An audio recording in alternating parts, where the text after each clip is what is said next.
Sir, international day against drug abuse आपने महत्वपूर्ण घोषणाएं की हैं। अगले 3 महीने में एक टारगेट फिक्स किया है और खासकर पाठ्यक्रम में इंट्रोड्यूस करवाना कितना महत्वपूर्ण है। अभी तक हिमाचल क्या अचीव कर रहा है? देखिए, जब से हमारी सरकार आई है, पिछली सरकार के समय से पिट एनडीपीएस एक्ट पेंडिंग था, लागू नहीं किया गया था। 2023 में हमने इसको लागू कर दिया और निश्चित तौर पर 2 एक्ट नशे के खिलाफ विधानसभा में पारित हुए। गवर्नर साहब की असेंट आने के बाद मेरे ख्याल 1 एक्ट में आ चुकी है और दूसरे एक्ट में वो स्टडी कर रहे होंगे। आने के बाद हम उस पर आगे बढ़ेंगे। पाठ्यक्रम में नशा की बुराइयों के बारे में अगले एकेडमिक सेशन से एक चैप्टर शुरू किया जाएगा कि क्या दुष्प्रभाव है और किस प्रकार ये आपकी सेहत को ठेस पहुंचाता है, परिवार को ठेस पहुंचाता है, समाज को ठेस पहुंचाता है। हमारी सरकार ने नशे के खिलाफ एक अभियान चला रखा है। जो भी आने वाले समय में नशे के खिलाफ सरकारी कर्मचारी सम्मिलित पाए गए हैं, उनकी इंक्वायरी चल रही है। सरकार एक बड़ा एक्शन उनके खिलाफ आने वाले समय में लेगी और नेचुरली नशे के कारोबार से कमाई गई जो भी संपत्ति होगी, हमारी सरकार ये भी अध्ययन कर रही है कि उस संपत्ति को कैसे जब्त किया जाएगा। इस बारे में भी हमारी सरकार बात कर रही है। आपने चेतावनी भी दी है क्योंकि कुछ पुलिस के लोग भी पकड़े गए। देखो, कुछ पुलिस के कर्मचारियों की भी इस संदर्भ में हमारे पास शिकायतें आई हैं। हमारी सरकार उनके खिलाफ भी कार्रवाई करेगी। सर, इसके अतिरिक्त पिछले 48 घंटों में हिमाचल प्रदेश में भारी बारिश हुई है।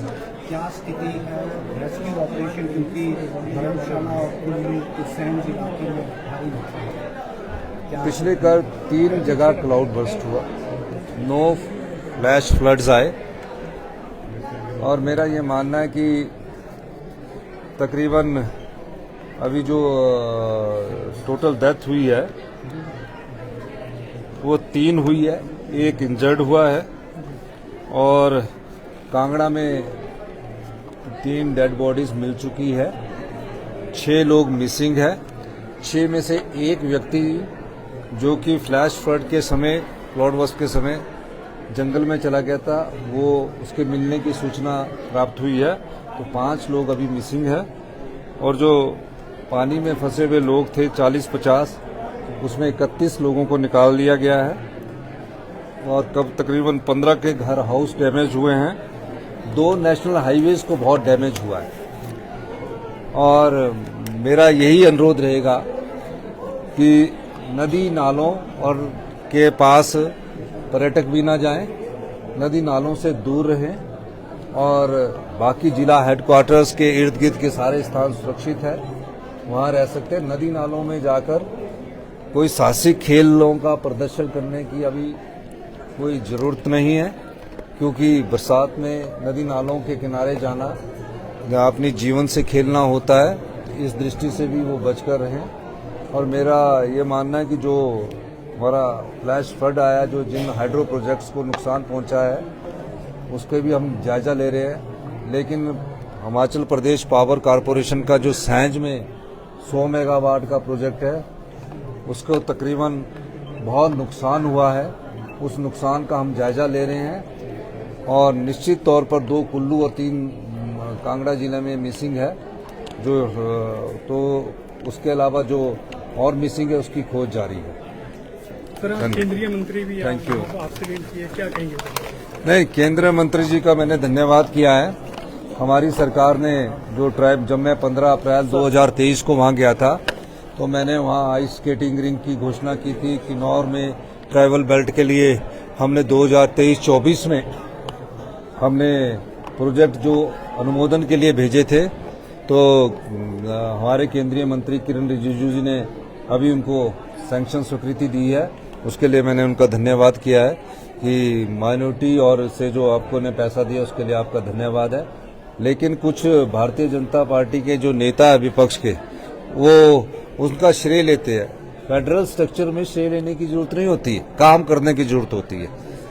चाहे केंद्र में सरकार किसी की भी हो, आपने काम नहीं किया, आप 5 साल में कुछ नहीं ला सके। हम अभी 2.5 साल में ये ट्राइबल बेल्ट में जो सीवरेज की है, ये हमारे द्वारा भेजी गई योजना थी। आइस स्केटिंग इंटरनेशनल स्टैंडर्ड का काजा में बनना मैंने घोषणा इसकी की थी, तो हमने उसका प्रोजेक्ट बनाया। और जो राज्य का अंश बनता है, उन जो केंद्रीय शेयर होते हैं, उस अंश से उनको स्वीकृत कराते हैं। अगर आप 5 साल कुछ नहीं स्वीकृत करवा सके और बाद में आके कहते कि केंद्र की सरकार ने दी है, तो केंद्र की सरकार भी राज्य का अंश देती है। तो आपने अंश नहीं लिया, सभी राज्य का, चाहे सरकार किसी की भी राज्य में हो, फेडरल स्ट्रक्चर में ये एक प्रक्रिया है। तो इस तरह बात करना कि हमने दिया, केंद्र कुछ तो किया नहीं उन्होंने।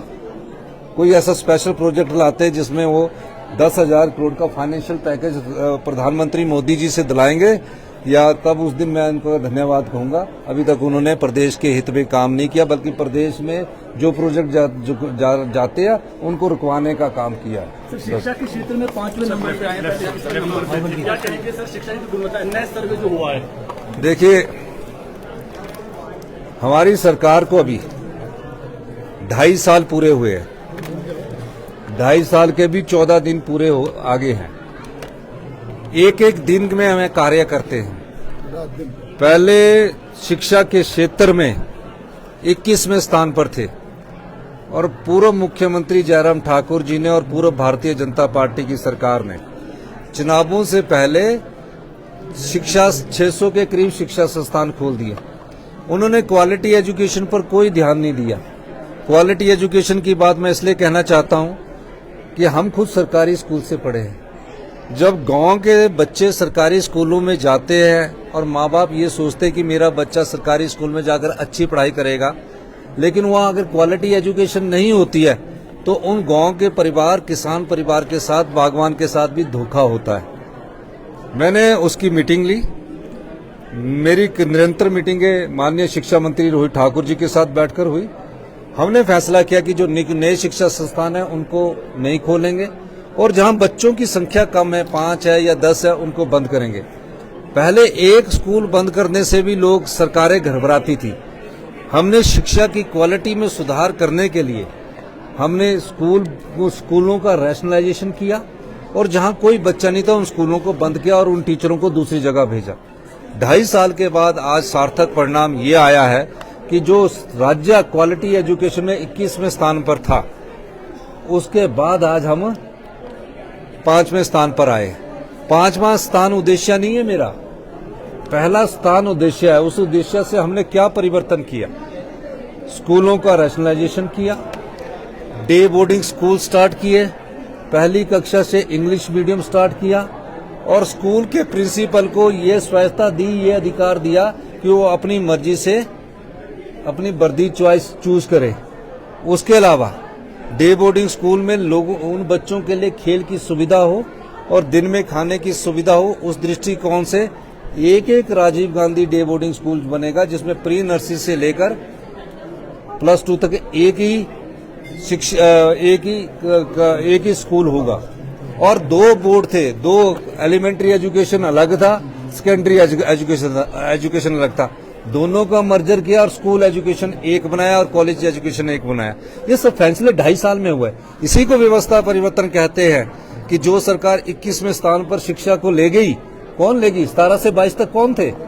वो 21वें स्थान पर ले गई और हम 5वें स्थान पर लाए। दूसरी हमारी प्रायोरिटी हेल्थ सेक्टर है। आने वाले समय में आप हेल्थ सेक्टर में भी महत्वपूर्ण बदलाव देखेंगे। हमारी हेल्थ सेक्टर से संबंधित अभी एक और मीटिंग होने वाली है, इसमें आप बदलाव देखने को मिलेगा। धन्यवाद।